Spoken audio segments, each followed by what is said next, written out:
Mwijoro rishyira tariki 24 Mata haguye imvura yahitanye abantu mu bice binyuranye by'igihugu isenyana n'imiryango itari mike ndetse yangiza ibikorwa remezo n'imyaka mu mirima.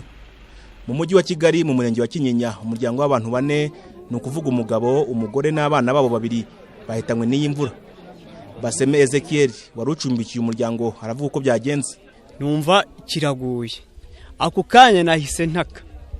Tegereza ko na wa muntu uri hirya yanjye aba bari baba hirya yanjye batatse bataka nabyo ndabibura. Ndiko gusohoka njya ku muryango wabo nsunitse mbona harakinze. Hakingiyemo imbere. Uga ko kanya nahise nzamuka njya kumurika hose impande hose.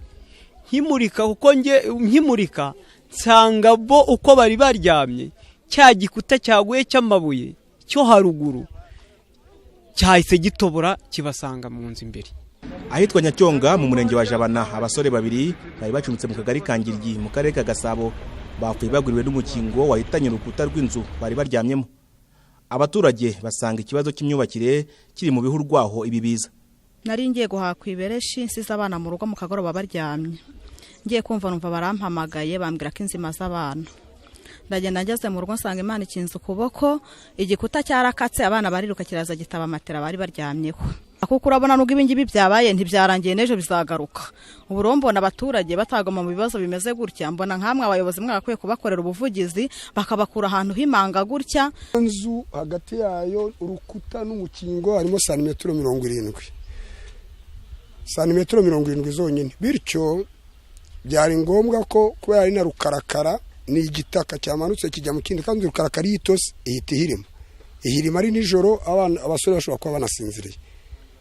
Abaturage rero bumva ikintu kiguye bagiye kure basanga inzu yarangije kugwira abantu 2.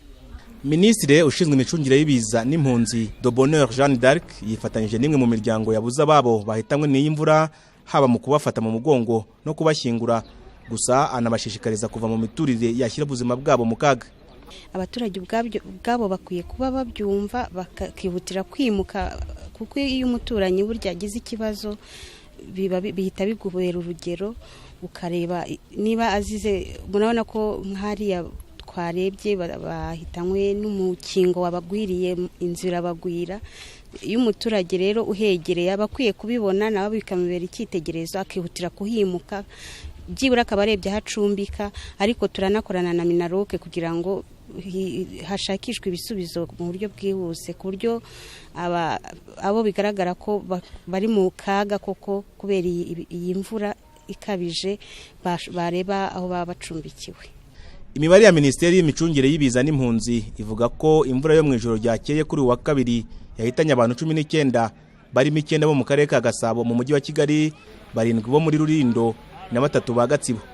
Mu gihugu hose kandi hakomeretse abantu 7 kubera impanuka zatewe n'imvura. Iyi minisiteri yari iherutse gutangaza ko kuva iyi mvura yatangira kugwa kugeza tariki 16 z'uku kwezi yari imaze guhitana ubuzima bw'abantu 51 harimo n'abakubiswe n'inkuba.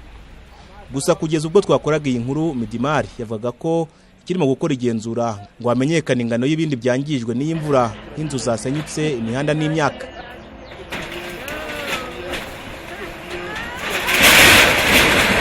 Nyuma yuko imvura yaguye muri iri joro ryakeye igize byinshi yangiza cyane gusenyuka kw'amazu ababashije kutagira icyo baba barasaba gushakirwa aho baba bacumbikiwe kubera ko bafite impungenge yuko isaha iyo ariyo yose inzinzu zabo nazo zishobora kongera kugwa bityo bikababera ibibazo.